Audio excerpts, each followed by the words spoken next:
कहता है, हे केशव, मैं कैसे यह युद्ध कर सकता हूं? इस युद्ध भूमि में युद्ध के लिए एकत्रित हुए ये सब तो मेरे अपने ही हैं।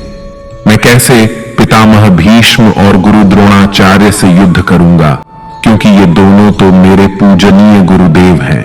इसलिए इन गुरुजनों को मारने से तो अच्छा है मैं भिक्षा मांगकर जीवन यापन करूं। हे मधुसूदन, जिन कौरवों से मैं युद्ध करने जा रहा हूं वे सब धृतराष्ट्र के पुत्र मेरे भाई ही तो हैं, मेरे अपने ही हैं। इन सबको मारने से तो अच्छा है कि मैं सन्यासी बन जाऊं। अगर यह युद्ध हुआ तो करोड़ों लोग मारे जाएंगे। जो सैनिक और योद्धा इस युद्ध में मारे जाएंगे उनकी स्त्रियों का क्या होगा? नहीं कृष्ण, मैं यह युद्ध नहीं कर सकता। अपने ही कुल का विनाश करके मैं कैसे सुखी हो सकता हूं? हे कृष्ण, मुझे कुछ समझ नहीं आ रहा है। मेरी बुद्धि भ्रमित हो रही है, मेरा सर फटा जा रहा है, मेरे पैर कांप रहे हैं, मेरी त्वचा जल रही है, मेरा गांडीव धनुष मेरे इन हाथों से छूट रहा है। हे कृष्ण, मेरा मार्गदर्शन करो, मुझे ज्ञान दो, मुझे बताओ कि मैं क्या करूं।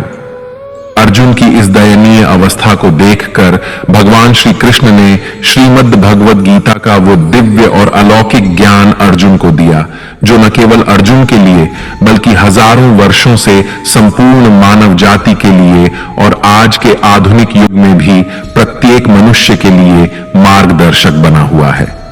श्रीमद् भगवद गीता एकमात्र ऐसा ग्रंथ है जो मनुष्य को जीने का सही तरीका बताती है।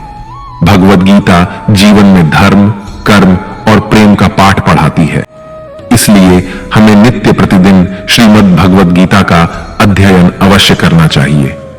अर्जुन की दुविधा और संशय को देखकर भगवान श्री कृष्ण ने अर्जुन से कहा, हे अर्जुन, तू बड़ी बड़ी ज्ञानियों सी बातें करता है, लेकिन जो सच में ज्ञानी होता है वह इस तरह दुख और शोक नहीं करता है। तेरे हाथ में कुछ है ही नहीं, तू चाहकर भी कुछ नियंत्रित नहीं कर सकता। जीवन और मरण तो प्रकृति की नियति है।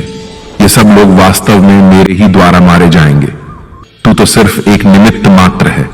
इसीलिए जो ज्ञानी होता है वह किसी के मरने पर रोता नहीं है। ज्ञानी जन न ही बीते हुए कल का शोक करते हैं और न ही आने वाले कल की चिंता करते हैं। इसीलिए जो होने वाला है वह होकर ही रहता है और जो नहीं होने वाला वह कभी नहीं